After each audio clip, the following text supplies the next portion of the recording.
Muzi, how are you, man? How you doing, man? I'm good. How are you? Awesome, bro. Awesome. Always brilliant having you around here. Thanks for having me, man. No worries, no worries. Have you extended your greetings to Mr. Mugo? Who cares about Mugo? Mugo is a permanent figure on here. What are you talking about? My greeting here. Come on. Good evening, Mr. Mugo. Yeah. I'm good, Hey, right? Mugo, you good, yeah? Yeah, I'm good. Hey, Tabo. Hey, how you doing, guys? Good evening, Tabo. There he is. How you doing, bro? You good? Mr. Brian. Yes, sir. I got so much love for y'all. Nah, man, it's You double good? heart for me. Double heart. Absolutely. Appreciate it, bro. And Awesome, where's Miss awesome. Googsy? Where's Googsy? She want to buy meat. Oh, is she not here today? Nah, she will join. I think she'll Okay. join on the phone. Awesome. Just waiting for other guys to turn up before we get started. Okay. No problem. I think I have said hi to everyone. There's Coco. And Charlene. Hi, Charlene. What's it? Oh, you know, guys. No, it's not safe. This is a dangerous area. No, we're not in the same room, Tao. We're not even in the same house. Muzi, have you seen that Effie is already logged in? Can you see Effie? Oh yeah. Hi Effie, how are you? Hello. Yeah. I hadn't noticed. Apologies. How are you? I'm very well. How are you? Fantastic. Thank you so much for joining us. Thank you for having me. It's a pleasure. Awesome. Do you know what? I'll keep quiet. Brian? Well, all I can say is as soon as she put on a video, my computer got so illuminated. Like the presence of the Holy Spirit. Oh, here we go. Good evening, Effie. How are you? I'm very well, thank you. How are you? Awesome. We're just waiting for the numbers to just go up a little bit, but we'll probably, Muzi, do you suggest that we wait for people to come up to still turn up, or? I'll just give it 5. A couple minutes, isn't it? Just give it 5, and then okay. we'll just get ourselves started. Awesome. Okay. Right. Guys, whilst we're waiting to get started, feel free just to say hello either on the chat box or just unmute yourself. There's something I wanted to share. Sorry, what do you want us to do? Hello? 8 and I.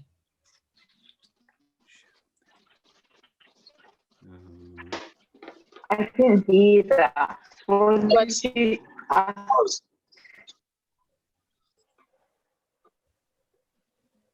Hi, everyone. What's up? Hi, Coco. Today I'm the one who's out. Tabo is in the house. It's because Tabo always buys the wrong stuff. You just decided to do it yourself. I had to do it myself. I understand. Lovely having you around, Cuckoo, as usual. Right. There you go. No problem. Okay. Tabo, I'm really liking your cap. Is that Ben? Rapid. You're welcome. Yeah, so if anyone wants a cap like this, there's your man there. Blessed see original heritage. Yeah. I saw. I sense the plug now. I see what you're saying there. I see what you're doing. I to keep customer. We need to have a chat. You know what to find me, bro. Exactly. Phone call straight after this. Standard.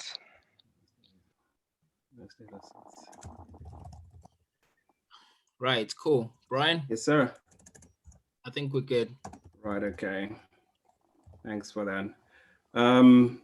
Yeah, I'm hoping we'll probably have more people joining as time goes on. So Muzi, if you just do me a favor and just introduce the group, please, and just tell those people that are here who we are and what we do, and then Yeah, sure. you can pass the baton back to me. No problem, no problem. Yeah, I see more people have joined. Guys, thank you so much for joining. Thank you so much for joining. So I'll just quickly introduce us. And the way that we're just going to set it up today is we're going to have Brian, who's kindly going to have a chat with Effie, and we're going to be listening into some information about Effie's story and what she's got for us, which we're really looking forward to. So my name is Muzi, for those who don't know who I am, and we are the Zimbabwe Property Investors. So for anyone who hasn't seen us or hasn't joined any of our platforms, we are on Facebook, and we've got a couple of WhatsApp groups. So if you are looking to be part of our family, we just basically help each other in terms of sharing information on investing in property, mainly in the UK, but we also help us in Zimbabwe as well. So if you want to know a bit more about us, please feel free to reach out. Drop a comment in the chat box as we're going along, and we'll be in touch with you or anything like that. But we'd be happy to have more of you guys come and ask questions and join our family. It'll be absolutely brilliant. So for those that have just joined, thank you so much for joining. Really appreciate you being here. Feel free to ask any questions about us or any of the information that you find out about as we go along. So I will just pass on to Brian now, and I'll just quickly ask everyone to mute yourselves, please. And for anyone who's got any questions as we go along, please feel free to use the chat box. Thanks, Muzi. Thanks for that. Just to extend on the introduction that you've given, thanks for that information. Just want to extend a warm welcome to everyone that's here tonight. We are a group that is growing exponentially with each day passing. We've got new members. Glad to say we even have a premium group, so continue to support us, guys. And it's always incredible when we have as many people as we can on this group. We are inherently a very patriotic people as Zimbabweans. I think you would all agree with me. However, we extend our invitation to anyone that is not even Zimbabwean. Anyone from any walks of life is welcome in this group. It does say Zimbabwean investors, but like I said, we open to anyone from any part of any background. This is an open group to anybody that has common interest with us as far as property investment is concerned. It goes without saying that here we have an astronomical group of people with such expertise and knowledge on property. So if you know anybody that is interested in property, please let them know about our group so that they can join us, and they will always be welcome at any given time.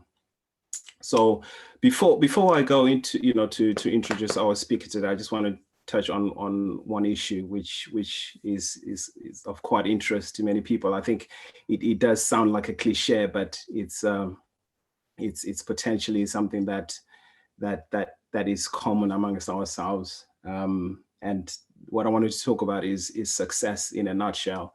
We often question, what is success and what does success entail? And as I said, it is something that sounds a cliche, but there's an inevitability element to it because it's something that people talk about on a daily basis.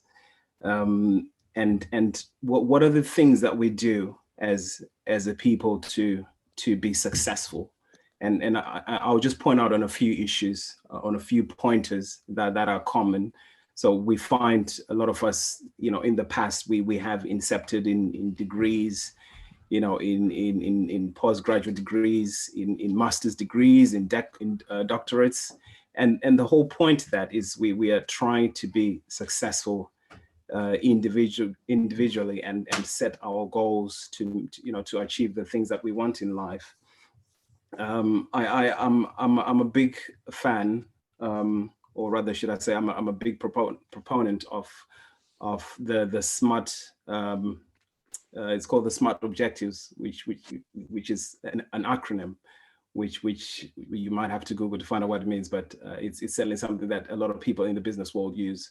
And the whole point is we are trying to get to a point where we set our goals to achieve the goals, to achieve what we want in life. But the other biggest question is, how do we measure success? What is the unit measurement of success? And I don't think many of you will disagree with me that it is by the dollar sign, whether it's by Benjamin's dollar sign or by the Queen's pound. As long as it's not RTGS, I'm happy with a pound. I'm happy with a US dollar. So that as I said, that goes without saying that success is something that is that is depicted, or that is shown by how much we make in our business world. So this is why tonight I'm excited about our guest speaker today. It's a woman that epitomizes success as far as I'm concerned. I think I know a lot more than many of us here. So I'm proud that I am the one to introduce this lady on this platform. She's a very strong, hardworking Zimbabwean woman that is revered by her willingness to share her success story with a wider audience for a greater cause. She is a God's child. I would like to reiterate on that.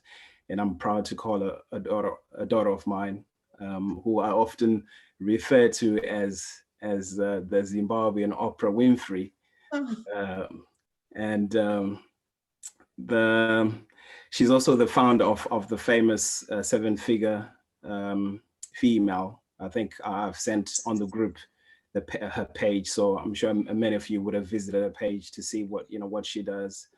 Needless to say that it's very unusual that we have a back-to-back speaker on this platform, but I'm pleased that we have been able to do that this week, following Jack's interview last week, and we have been able to bring Effie on this platform today. It just happened by virtue that she happens to be in the UK. She's based in the United States in Texas, but I've managed to just hold it by the throat and say, please, can you come on this platform and talk to us about your success. So without further ado, please allow me to introduce to you guys Effie. Effie, good evening. I'm being held by the throat. Yes. Okay, so good evening, everyone. Thank you so much for inviting me to participate on this group. I am so thrilled to be here today. I'm even more thrilled to be Zimbabwean at this time, because when we come together as a unit with one common goal in mind, we actually achieve more and faster. And so congratulations to the group and to everyone who's participating. Thank you for the honor. So all protocol observed, to the administrative, to the leaders of the team, to the group. Thank you for extending the invitation to me to come on today. I wanted to talk about wealth creation in terms of kingdom advancement. And I'm talking about it in the context of my own personal experience. So yes, you come together to look at property development and real estate as the core, or the main and primary objective of why you've gathered together as a group. But I've come to talk about my own personal experience and the vehicles that I've used over the years to build wealth creation. So if it's okay with everyone, I'll just go through that, and then we can open to the question and answer session. I'll do my best to answer all questions asked, and I promise to be as vulnerable as I can be in sharing my own journey. So yes, I know it's to do with property and real estate development, but that's one aspect of my story in terms of wealth creation. Is that okay with the leadership and the administrative. Absolutely, Effie. I think it's one point we already put out on the group to say, property investment is a subsidiary to your business. There are other aspects to your business that have made more money than we could possibly think of. So we are more than happy for you to touch on any aspect of business, regardless of where it is on the spectrum. We are more than happy for you to do that. Thank you. So I hope my story will encourage at least, I always say, even if it's one person, then I'm happy. So let's go. So the vehicles that I've used in building wealth include business. And in business, I talk about multiple streams of income and not limited to one sector. So I'm very active in different sectors as well. And then I have consultancy services. You've done an introduction of me as the 7-figure female, which is the most recent creation in terms of consultancy. But that's born out of years of applying myself in different aspects of business. And I had a leading last year that I felt so compelled to work with 16 women. I had specific names to work with them and bring them up into realizing the fullness of who they are in the financial sense, and helping them to assist in their process of birthing their own business into that 7-figure business. I have used real estate assets as a way of building wealth, and then loans as assets as well for investment opportunities, for business startups, in exchange for equity. I'm very active in that. I've done wealth building groups. Most people, I don't know what era you come from, but my mom and her sisters used to call it round. So there's so many different ways of describing it. We call it wealth creation groups. So I'm part and I participate in monthly wealth creation groups where a group of people come together, we put money in, and one person can go off and do something significant financially. So those are some of the ways. I'm active in stock, in bonds, in currency, commodity investment. And yesterday, I was actually learning about a new way of making investments, which is called blockchain. I don't know if anyone else has heard about it. So I'm really excited about that. And then the last one is trademarks. So over the period of time, there's value in the things that I've created to a point where I now begin to trademark those things and make money from that. My journey into real estate started off initially as a necessity. It was a family home. I understood the value of equity versus rent. So having grown up in Zimbabwe, where buying property was really very much a cash-based opportunity with no mortgages, I always thought there was a challenge around how do you put enough money together to do it. And I always understood the element of over time you'll build equity. So that's one concept. And then the other reason for going into real estate was there was a business need. So I started a business about 20 years ago, and we needed a property. We needed to rent. And I happened to be in the right place at the right time. And I'm walking around looking for a place to rent. And the guy says to me, actually, this property has become available and it's available to buy. So I spoke with the bank and they allowed it. So that opened me into the area of commercial real estate. So I've been involved in that. And then the last reason why I went into real estate was the opportunity that was presented for low entry cost, so auction properties. And having spent time with people who were experts in that space, I understood banks are foreclosing on certain properties, come in because I had the cash at the time, come in and buy at a really low cost, and over time do them up and either sit on them, rent them out, or sell them for a higher value. So that's my personal journey of coming into real estate. I'll talk a little bit about stewardship in the creation of wealth. I think wealth creation is guided by our behaviors, and our behaviors are guided by our mindset, and the mindsets are guided by our beliefs. So all of that makes the whole. So most people just think, oh, I want to have a lot of money, but there's a foundation in that. What is the mindset that I carry? What is the psychology that I understand around money? What are the activities and behaviors that I'm engaging in while I do that? And how is it that I'm able to retain and grow from that? So I always begin with the end in mind, whether it's any of the things that I listed as my wealth creation strategies. I begin with the end in mind. If I'm going to come into a partnership with someone, I want to understand, do we actually have the same objective? Are we of the same mind?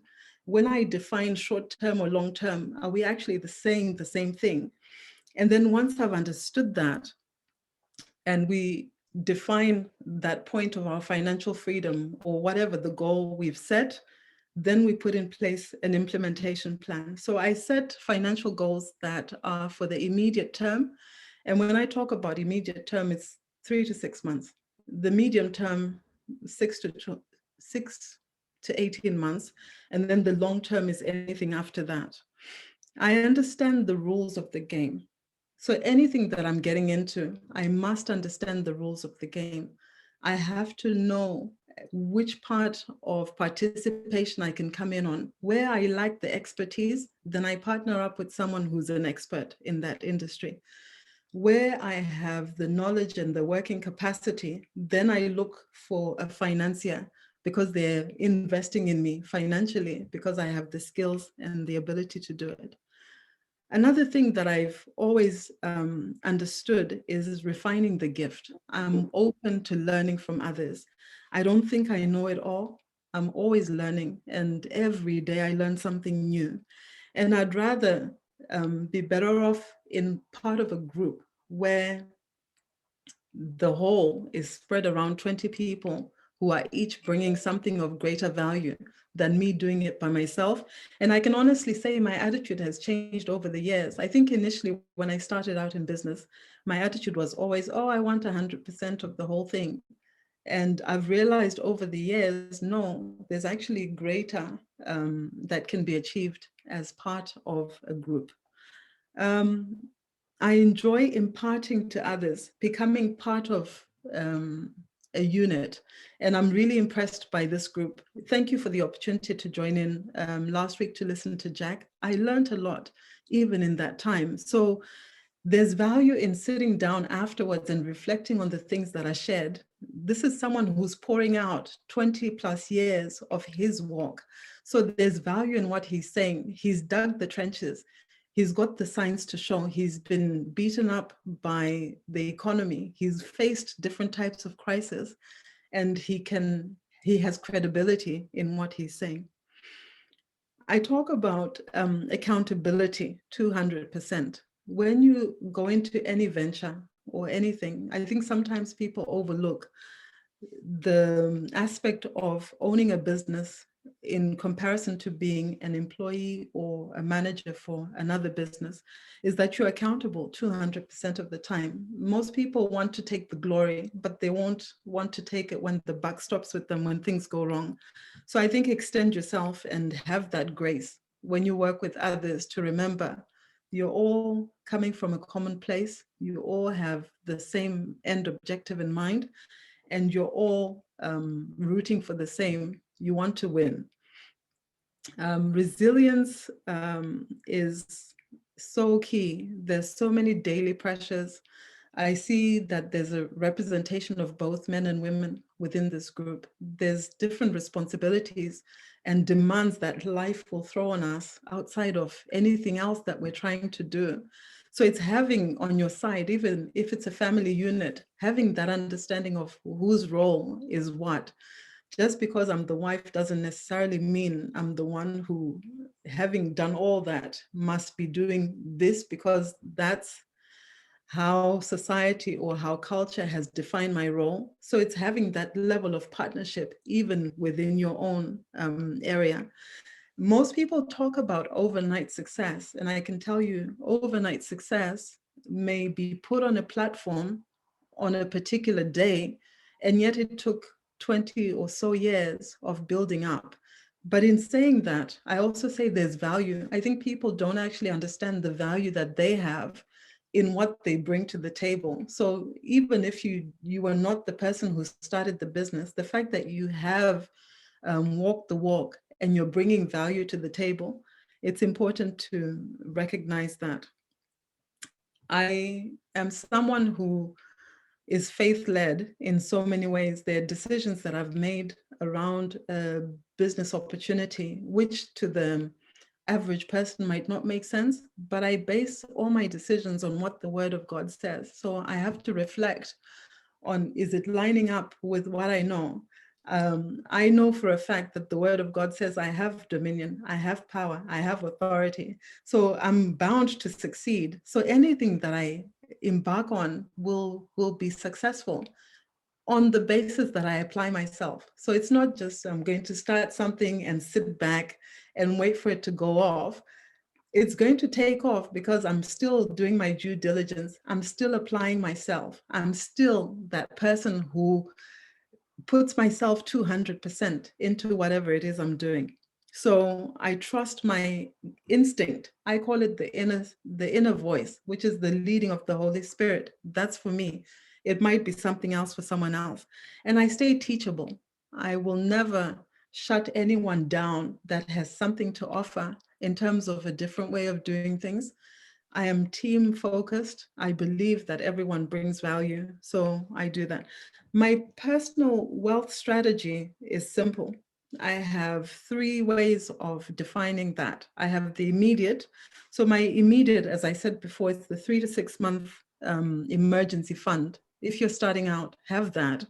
And then you have wealth creation clubs that give you access to that cash that you can use to put down towards investing in an asset. And then there's the stock market. And now I'm also looking at blockchain as that immediate short-term investment strategy. Then the medium term, because I have property and I have access to rental income, that's my medium term. And then I also have different businesses that generate a good return in terms of financial return. So that's also medium term. And then I continue to invest in property as part of my, it's not worth keeping money in the bank at the moment. You're better off putting that money into something that will grow over time. So that's my medium term. And then the long term is the equity. So the equity that I gain over properties. I was so fortunate and so blessed that I started buying property. I think it was in 2003, 4, 5, 6. It was such a good time to be buying. And then if you look at the value that's been generated from those properties now, there's true equity within that. So have a strategy of your own personal wealth creation. Yes, it sounds like, oh, she's got it all together, she's figured it out. No, you do it day by day. You work the plan day by day, and you stick to the plan day by day. And there are times when you get it wrong, and that's okay. I'm vulnerable enough to say, hey, I got it wrong. And what am I learning from that? Have I got it wrong in the partnerships that I formed? Have I got it wrong in what I calculated as a reasonable time for a return on the investment? Whatever it is, I'm open enough to that. And I'm continuously learning. So how do you enlarge and expand? I hope this is still relevant. I think preparation is key in anything that you do. Create and test the blueprint. So whatever it is you're setting your heart or mind to do, preparation is key. So test that blueprint. And then processes and systems. So we must get into a place where we're building businesses or wealth creation strategies that are not reliant on us being the person who's working in and working on the business all the time. So have processes and have systems in place that can carry that. That's where things become transgenerational. You must do things that are going to live beyond yourself, that will live beyond your children, that will live beyond 3 or 4 generations. Let there be a legacy that says, okay, my grandfather, my great-grandmother started this thing and they had put it in trust and it created something greater than they even imagined. And generations later, here we are still benefiting from that. So I have that mindset. So what do I do that differentiates me from the next person? I'm very nosy. That's a quality that sometimes can work against you, but it works in my favor. I'm nosy. I want to know, how do things work? So I remember when I started one of the businesses, I had an accountant who'd always tell me, oh, you can't do it that way. It won't work that way. So they always were pushing down anything that I had, which I thought was a good idea. Guess what? I signed up with the Open University. I went to learn the management accounting reports. I know to read financial reports. I made it my business to know. And it gave me the foundation. And from that point on, every no they said, I had a way around it. And I was like, here's how we're going to do it. And that's what I know. So make yourself that way. I am prompt in action. I don't waste time. I don't sit and procrastinate. I don't dilly-dally over things. And if we're coming in partnership and we've agreed, it says we're to walk together. There's an issue of misunderstanding amongst Christians about unequal yoking. Unequal yoking is not telling us to not do business with non-Christians. No, it's saying we're doing business with people who we have the same faith in, that the outcome that we're going to generate is going to be this particular thing. So once we've sat down, we've agreed, we've signed on the deal, and we each walk away having trusted that each person is going to deliver. Anyone who comes outside of that agreement has become unequally yoked, because it means you've actually gone against the agreement. And that's how I've taken it over the years in business. I've already talked about transgenerational businesses. Let's do things that outlive us. Let's have that.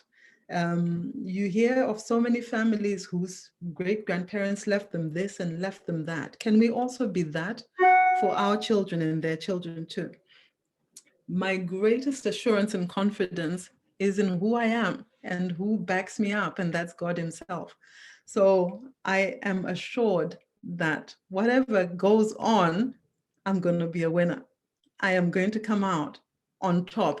And even if things don't work out as planned, guess what? It's actually going to work out better than how it was supposed to. So I remember one project, I had a builder come in. It's a residential property, and I do my due diligence. I had tested. I went to look at what the builder was doing before giving him the job. We agreed the pricing and everything. The first meeting we had with the people from the council, and everything was signed off. We're starting the project. So I trusted the builder. I'm still learning. Off I go. Then I've been paying stage by stage as the building is going through. And then something just towards the end, this guy's pushing for payment. So I just said, let me call the council and say, hey, how are things going? Have you done all the different levels of authorization? And guess what? The council guy says, we never came back. We haven't heard from you again since the first day we signed off this job. So I said, okay, come and meet me. It was on a Friday. I said, meet me at the building on Monday. And we turn up. I didn't tell the builder. We turn up at the construction site, which by now it's almost a complete job. And the surveyor's there. The builder sees us walking in, and the shock and horror on his face, he suddenly starts grabbing his things and he's out, leaving. But the long story short, I'm told by the council surveyor, sorry, we have to knock everything out. You didn't do it the right way. We're not even sure what the foundation is like. So at that point, I was devastated because of all the money that had gone through. And I had to pray and say, okay, what happens here? So off I went, and I have a group of counselors who I talk to. So they said, okay, if you were to tear everything down now and start again, what would that mean financially? Or if you were to just tear everything down and walk away, what would that mean? And in the end, we tore everything down and did it again. And years later, that property ended up generating double the money that had already been bought initially. So even having gone through that, my point is, all things worked out together even better than what I had thought. Can you imagine if I had rented out a property that was not secure, if there'd been an incident and lives would have been lost? That would have been more devastating, but fortunately that didn't work that way. So that's my point on that. The last thing that I'll say around mindset of wealth creation is you must be focused. I have an ability to shut out the naysayers, I have an ability to have that single-minded focus on the things that are at hand and the things that need to move forward. I run.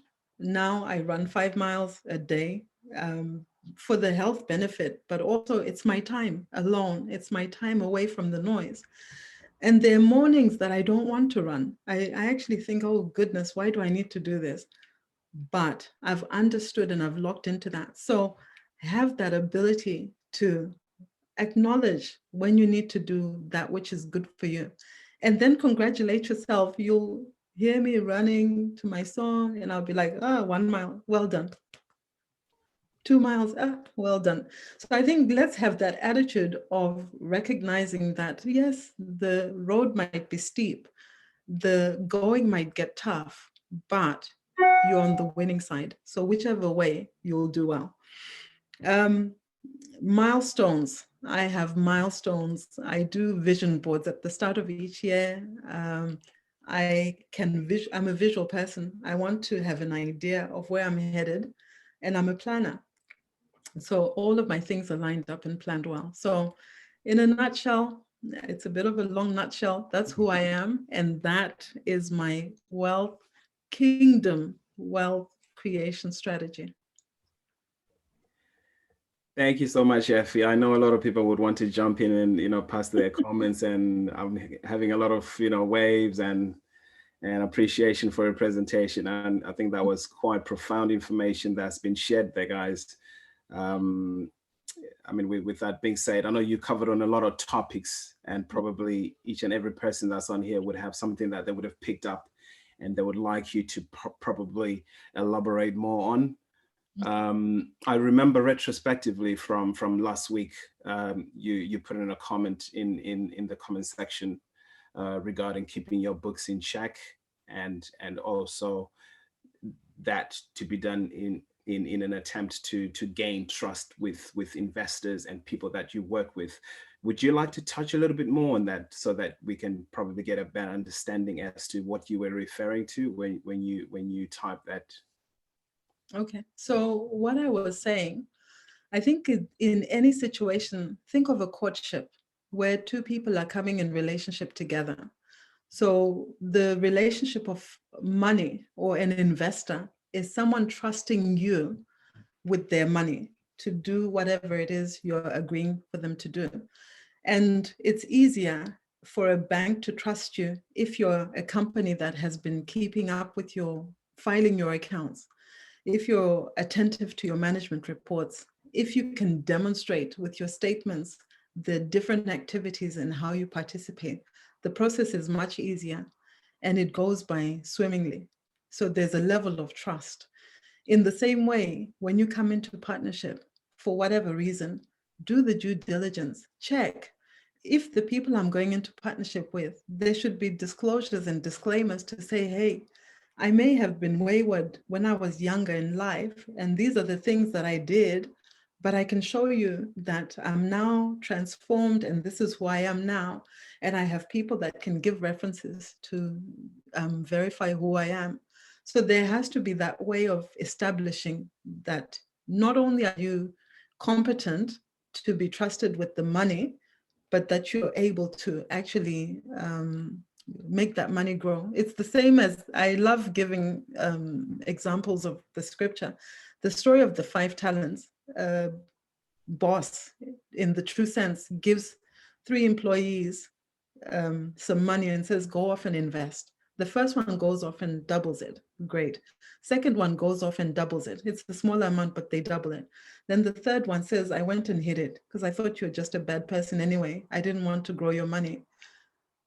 Just here's your money back. So that means that person could not be trusted in the first place with the money. They didn't even have the decency to appreciate that someone is trusting them with their own money. They should at least have gone off and grown it, even if it's an extra one, and then bring that back. I hope that answers the question. That's very inspiring. I often say that, when you make references to parables, they are a true representation of what happens in the real world. So I think a lot of people will take that analogy and put it in the real life Yes. aspect of it and relate to that. So appreciate you for elaborating on that issue. I personally would have lots of questions, but I am conscious that there is quite a number of people here that have their questions that they would like me to read out. Okay. But whilst I wait for while I wait for more questions to come in, I'm just gonna ask you on one issue, which I've learned from in the past. As a business person or as an entrepreneur, you know that you have competitors around you, be it your friends, be it business partners or whatever, whoever it is. How do you, as a business entrepreneur, how do you maintain that competitive edge, or how do you distinguish yourself from your other competitors? What makes you outstanding? What makes you the go-to person that if somebody says call Effie, I wouldn't even think about it. I would just say unequivocally, you know what, this is what I've got, and I've got to call Effie. So can you tell me how you have enhanced your competitive edge as a businesswoman? Okay, so I've always understood, yes, the pie is huge. So depending on which sector I'm in, I can speak in so many different sectors. I bring value. So I'm solution-based. If I'm working with someone or providing a service, it's solution-based. I've done my research. I've understood where the gap is, where other people are not stepping up. So you might have someone who's in the healthcare sector. I used to go and knock on doors, literally, of competitors as well as potential clients and say, hey, how do you differ? What are you doing that makes you special? And now with internet, you have access to all the information you need right there in front of you. So I bring solutions. I don't create problems for my customers. I want them to look forward to the experience that I have or they have with me. So that's how I maintain that competitive edge. I also have a way of incorporating who I am into what they need.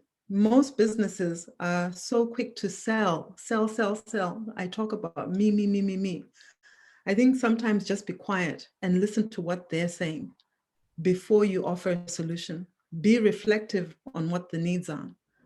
And I think that really makes a difference. And then in reference to competitors, I have friends who are competitors and we know it. And we actually love the relationship that we have because iron sharpens iron. If we're in a sector, so this is a group of how many people are logged in? It says 33 participants. So there's 33 people on this call, myself included. If we're trying to get a pie of something that's say 22 billion sterling market, between all of us, there's more than enough. So I have confidence that whatever it is you're going after, there's more than enough for everyone. So there's a healthy attitude to competition. I'm not threatened by competition because I know what I'm doing. I'm busy sharpening my skills. I'm busy improving my service. I'm busy making my experience with my customers better. And remember, when I started in business, it was because someone let their tools drop that the customer then turns around and says, I don't think this is good anymore. Who else is there for me to take on? We are in an industry where the government wants to have inclusion of as many participants as possible because socially that's the responsible thing to do. So if you miss your chance, then that's your own fault because you're not paying attention to what the market dictates. Right. Okay.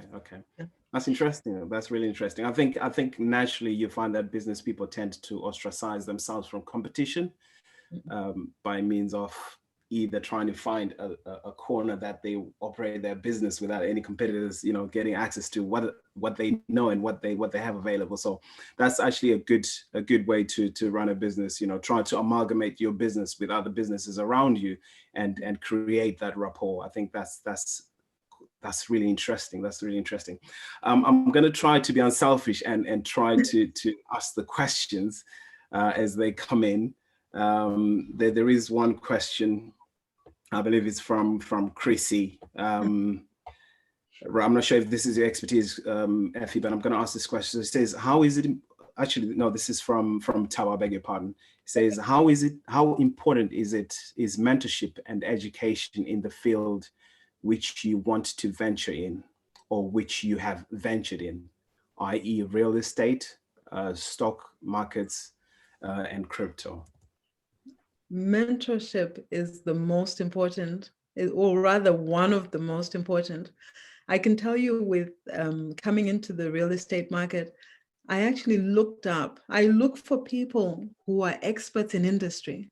That's my other differentiator. I want to talk to the best of the best, or I want to get to as close to the best of the best. They won't give me the time of day to say, hey, it's Effie, how are you? Can I meet up with you? No, I want to read what you're writing. I want to listen to you when you talk. I want to be the fly on the wall around your organization. I want to glean in and see what you do that makes you, what has earned you that credential to be the best. So with buying real estate, I had an opportunity because I remember I said I'm nosy. I had an opportunity. I looked up someone who had successfully started in the buying and auction properties, to the point where when he walked in an auction, everyone stopped bidding because they knew his prices would be beyond what people were willing to pay. So I said, that's who I want to talk to. So I said, can I buy you lunch? I said, yeah, sure. Buy me lunch. And guess what? He literally spent an hour telling me the key things that I needed as my foundation. But guess what? Most people will shy away from that because you think I'm not worthy, I'm not deserving. I said, no, I want to buy you lunch so you can just teach me some of the things that you've learned. So I also know which way to go. What did that do for him? It made him credible in his own right to say, actually, I am setting a tone in this market. And that was long before social media, long before people were posting themselves as experts to listen to.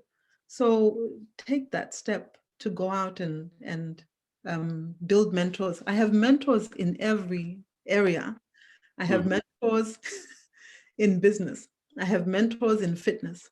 I have mentors in lifestyle. I have mentors in being a wife and a mother. I have women who are much older than me who will speak into my life as a wife and a mother, saying, child, you're losing the plot here. This boardroom stuff is too much. Go this way. So yes, you need mentors in your life. Absolutely. That is an lots of stories of mentoring. I do mentor as well. And I have, each year I select a group of people that I do mentoring for on a one-to-one privately, but I also do professional mentoring. And I remember hearing Jack last week saying, oh, it shouldn't cost you a lot of money. Unfortunately, my mentoring is a high ticket item, so I won't be saying anything around that for now, but I do mentor. Yes. Awesome. It sounds like you're a woman of so many talents. I mean, I've just lost kind of what you're capable of doing. Tabo, I think that answers your question. Without question. If that doesn't answer your question, I'm gonna have to ask you to call God Himself and ask Him to answer that question for you, because that was well covered. I have to say. Thank you. Thank you. Thanks for that. I'm gonna go on to the next question. Which is by Chrissy. Chrissy, good evening. I'm going to just read out your question.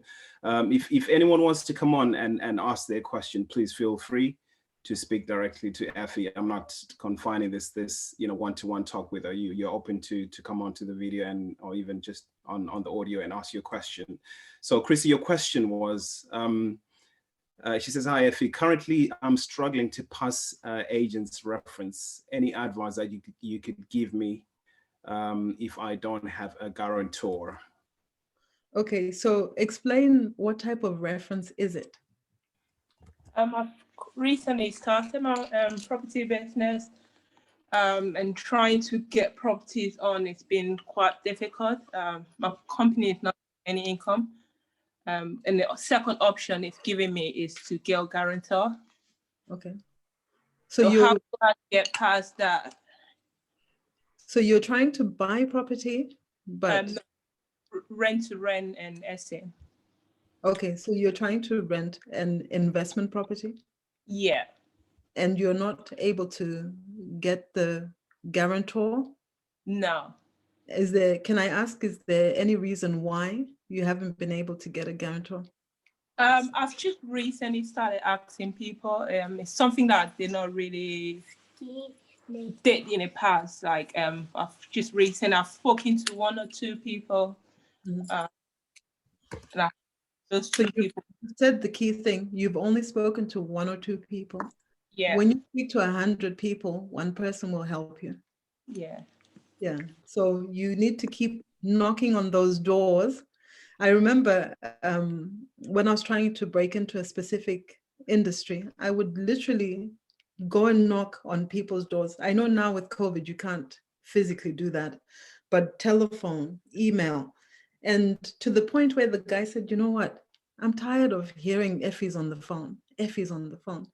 If you can do this for me, then I know you'll be able to do it. So finally, he gave me an opportunity, and I talk about it in one of my teaching series to say, when he finally said yes, I had an opportunity to walk away because it was such a small opportunity.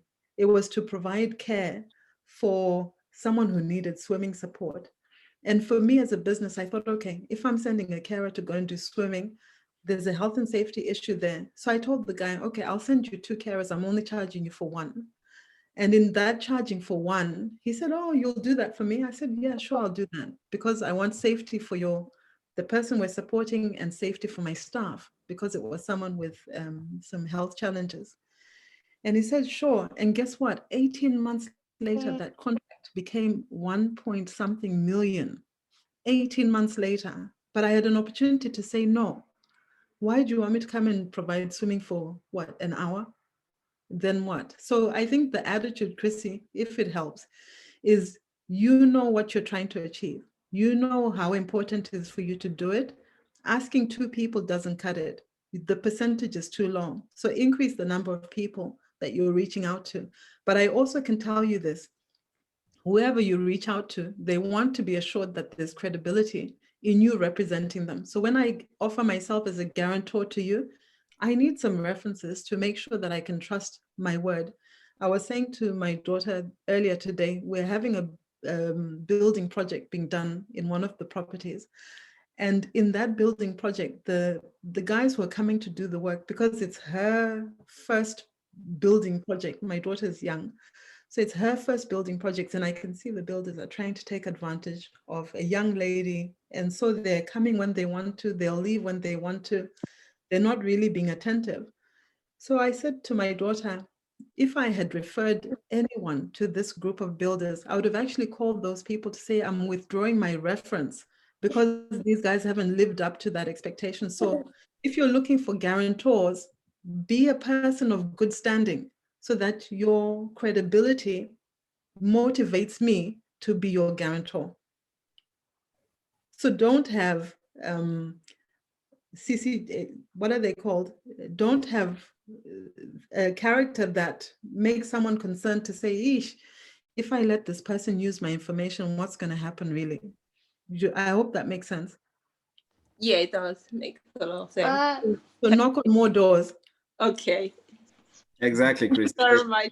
Thank you. That's all right. So the more people you speak to, the higher your conversion rate. So that's just 100 people, 10 might say, I'll think about it. Mm-hmm.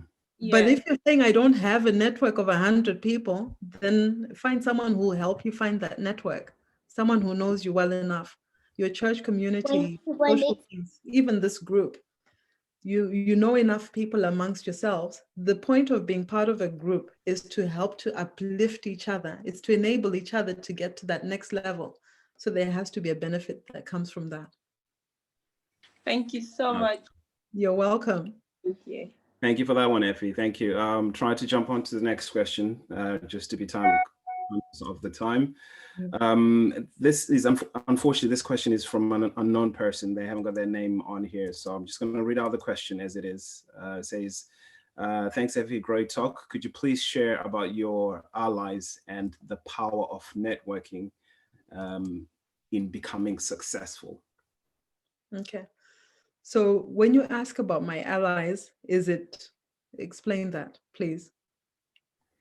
Whoever asked this question, I'm unfortunately. It's me, it's Petronella. I just wanted to understand, when with allies, is those people who are always there for you. Oh, wow. Who have you had to be always there for you, whether things were working or not? And of course, did that also include networking? Thank you. Okay, thank you. So networking is critical because no one exists in and of themselves. We are community. We're community in the workplace. We're community in business. But when you talk about allies in business, you're actually being specific in the type of people. So you're shortlisting your criteria of people that become your allies is single-minded focus. You're working and rooting towards the same thing, and you have the same end goal in mind. So that means we can push each other to get to that together within the agreed time. My allies, so I've come to a place now where I invest in my staff. So I now have profit sharing within my team, my leadership team, because they've demonstrated themselves to be partners in the business. So I might be a shareholder, but they've demonstrated themselves to be partners. So that's important. I have allies of people my husband, without a doubt, my husband, my children, my immediate family. I have a strong support network. I have a very prayerful group of people that surround me, and we have times of just being together to pray into specific areas and commit those things to God. That's how I do it. But networks are really important. Yes, there are times when, so my marketing strategy or my growth strategy for a business is different ways. There are relationships that you must create. When I left the UK, it's now 7 years ago, to go to the US to start a similar business, I understood that there were relationships I had to form which I wouldn't benefit from immediately in terms of generating a return financially.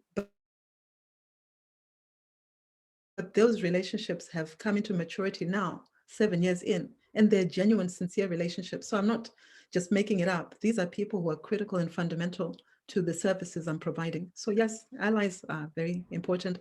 Most Chamber of Commerces will create different groups where you can come in and learn about different things. And it's in those groups that you actually meet other people of like mind who are on the same path, or sometimes they're going in a different direction, but they have something worth sharing with you. Petronella, are you happy with that answer? Is that okay? Yes, indeed, it's brilliant. Thank you. Awesome. Thank you.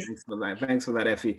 I'm just going to interject with a few proposals that I've got here, Effie. I've got Tabo asking to take you out to lunch. I've got Florence asking to buy you breakfast. Oh my God. Yeah. Yes. Okay. You might have to. I think your wife was buying meat. So are we coming to your place for lunch? What's gonna happen? I'm not sure. All I know is you will have to extend your stay in the UK for another couple of weeks. That's all I can tell you.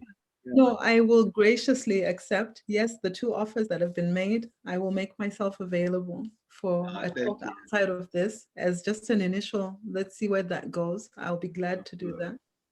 Thank you. So you can share my information. I'm in the UK. I leave on Friday. But as you can all see, we have ways of communicating with each other. So okay, thank you. Go ahead and share my information. Thank you. There's an honor in that. Thank you. Yeah, we'll do Uber Eats. I'll get it delivered. Okay, so when my food is delivered and yours is delivered, we'll talk. Yeah. Okay. Have a virtual lunch. that sounds good. I would like that. I think one thing that I've really understood, so anyone who knows me will say, oh my goodness, she's on Facebook now. Oh, she's posting things on LinkedIn. And people who know me closely will say, that's not the Effie we know. But I was reminded, that I was given specific people that I must walk with in assisting them in living that 7-figure business opportunity. And I think in 2020, like most people, we used COVID as an excuse for having diverted from that, which we were supposed to do to a certain extent. And I was reminded that, hey, you said, for your glory, Lord. So any benefit or any prospering that I do, I always have leaned back to help others. So I was reminded that, yeah, there are ways of doing it. So seeing me on Facebook or on any social media platform is actually me coming out of my comfort zone. It's me taking that leap of faith to say, okay, deep breath, I'm going to do it. Yeah. Mm-hmm. So yes, I'm vested in your success.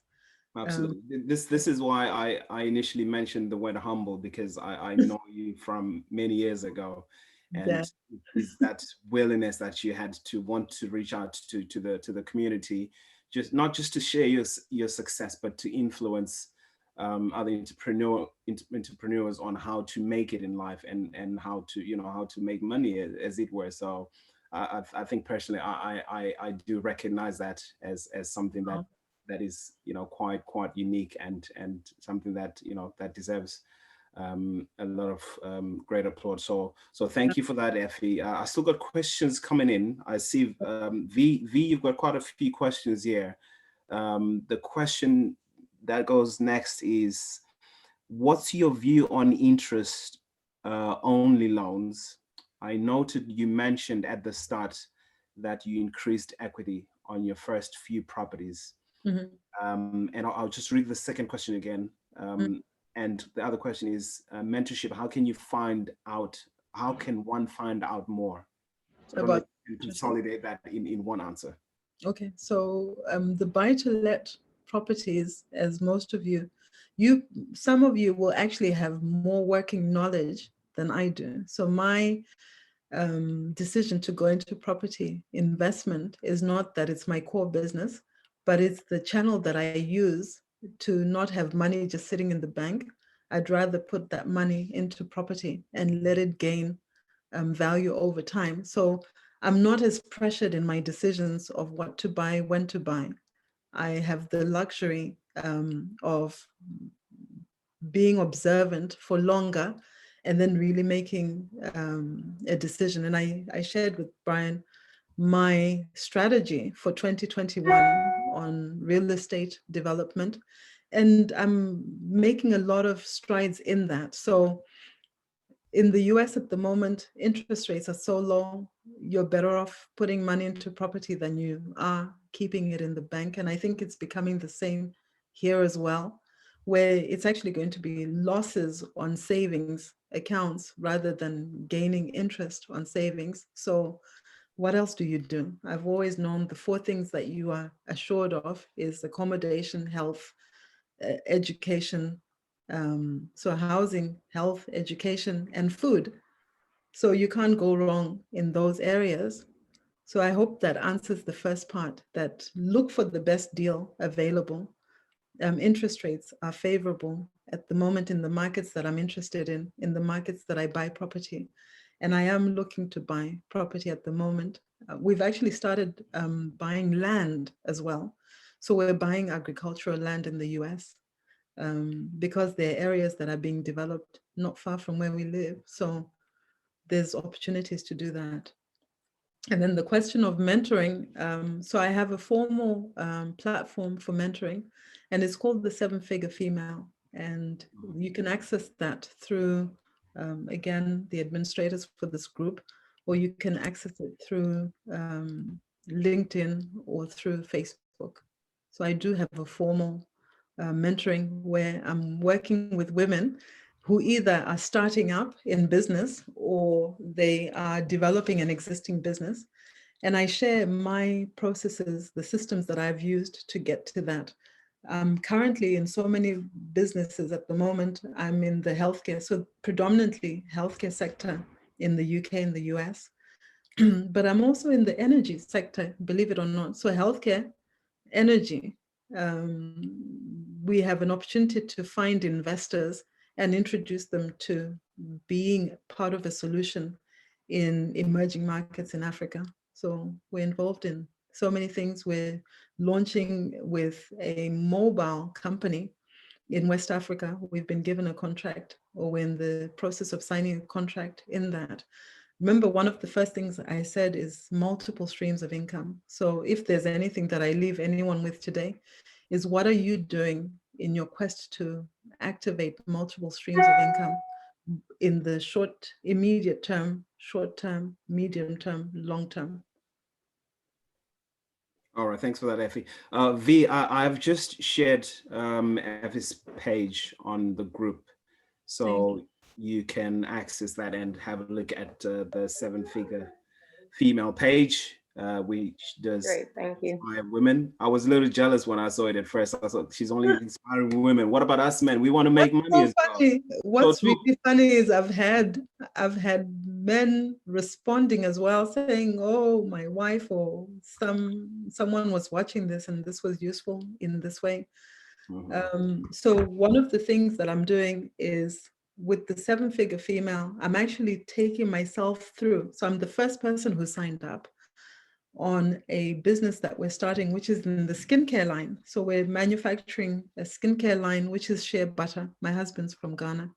So shea butter is the main ingredient, and we're launching it. So I'm using the 7-figure female platform to actually demonstrate to the participants my journey of launching a 7-figure business.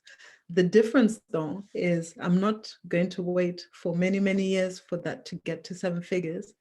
I've put a challenge that must turn around within a shorter time. So within the year, I'll be turning around saying, here it is. We did it. Yeah. Okay, that's great. Thanks for that. Thanks for answering that in detail. I'm going to try and make this the last question, just bearing in mind that, you know, we have to be conscious of the time. This is a bit of a lengthy question, but I'm going to try and read out as quick as I can. So this is, Effie, you mentioned using loans, etc. Let me see. Just one place. How can you? Do you have? No, sorry. I've done this question already. I beg your pardon.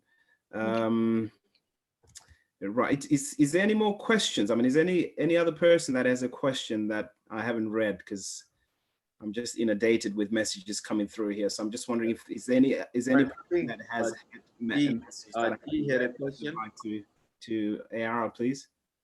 D had a question, which I think you missed. D, I don't know if you answered D's question. D. Yeah.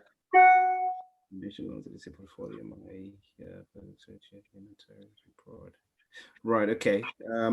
Let me just read out this question. It says, Effie, you've mentioned using loans, etc., build your portfolio, which is also a great strategy. My question is, have you found sourcing for an investor a challenge, or has the organically just fallen in place? How do you always plan your next strategy? Do you have that one go-to mentor, or are you broad, and where do you get your confidence to speak potentially to potential clients or investors? That's a question by D. Okay, so I hope I'm getting the question right, D, and if not, please correct me. From what you've said, you said, how did I build the base of which I would have the funds to put into any investment? Did I understand that right? Yes, yeah, so it says how, okay, I'll read that again. So it says, using loans, etc., to build your portfolio, which is also a great strategy. So my question is, I was loaning to myself. So I started a business that became cash rich, and I used that cash to loan to myself to buy property. Okay. Yeah. So it's the cash generated from the businesses that I used into investment in property. And then I became my own person funding that. And then over time, that loan was paid back. So even with the US business, the UK business was the investor in the US, and we let that sit for a while. And now the US is starting to pay that loan back. So by the end of this year, that loan would have paid back in full. So if I bring it outside of my experience, I think it's possible for someone to partner with other people if you are trying to build up enough. Remember, I mentioned that I'm part of Maround wealth building groups. There are ways that you can come together as a group to generate enough startup capital for whatever projects you want to participate on. It still comes back to being of the same mind. The reason I did most things myself was I didn't want to be questioned on the decisions that I was making for the immediate term. I'm now attractive in years later, 20 years later, I'm an attractive asset to financial institutions because I have the history to show and I have the paperwork to show that I'm credible financially. But as a startup, come up with different ways. If you want to ask me directly, I'll be glad to send an email over and make it specific to your own area, if that helps. Yeah, that will help massively. Thank you. You're welcome. That's great. That's great. Thanks Because again. the answer is subject to how you're trying to, are you building up capital to invest in property, or are you building up capital to start a business, or do you want capital to grow a business?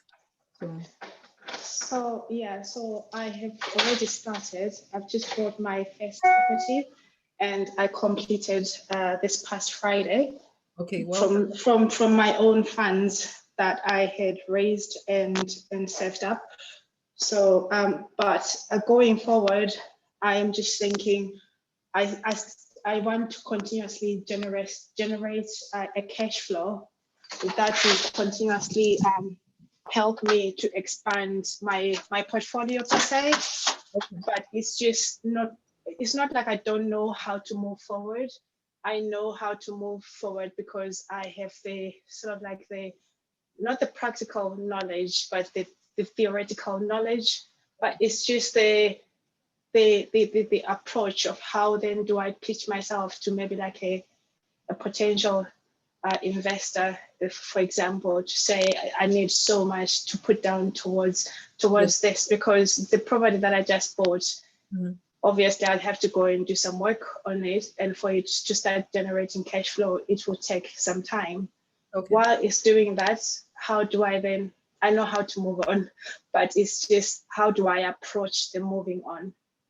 Okay, so it's different with us speaking now in hindsight of you already having done the purchase of the property. But some of the things that I would advise anyone, and again, I'm not an expert in the sense of doing it for thousands of properties, but I think the principle applies.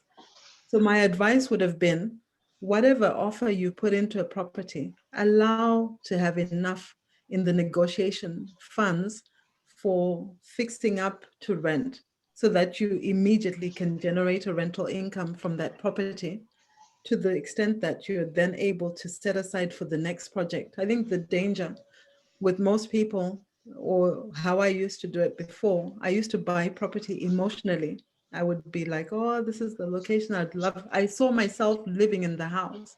Yes, you do a property up to the standard, which is acceptable for yourself, but it's not the emotional purchase, or it's not the emotional fixing where you're putting in so much money. I'm speaking with builders at the moment for a different property, which is going to be converted. It's a single family home.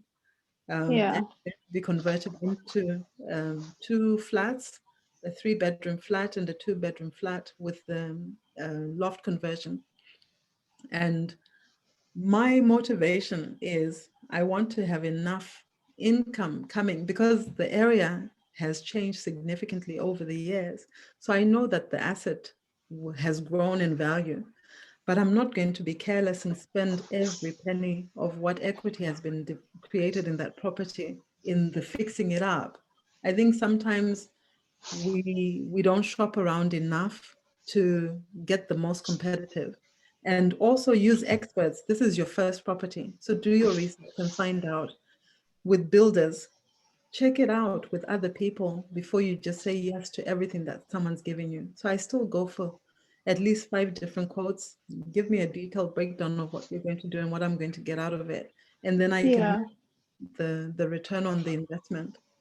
But it would be a shame that you've successfully secured the property and then you don't have enough money to fix it up, which means no, sorry. Yeah, I didn't pitch myself correctly there. I've got the money to do everything. Okay. But I want to move on to the next project soon after this project.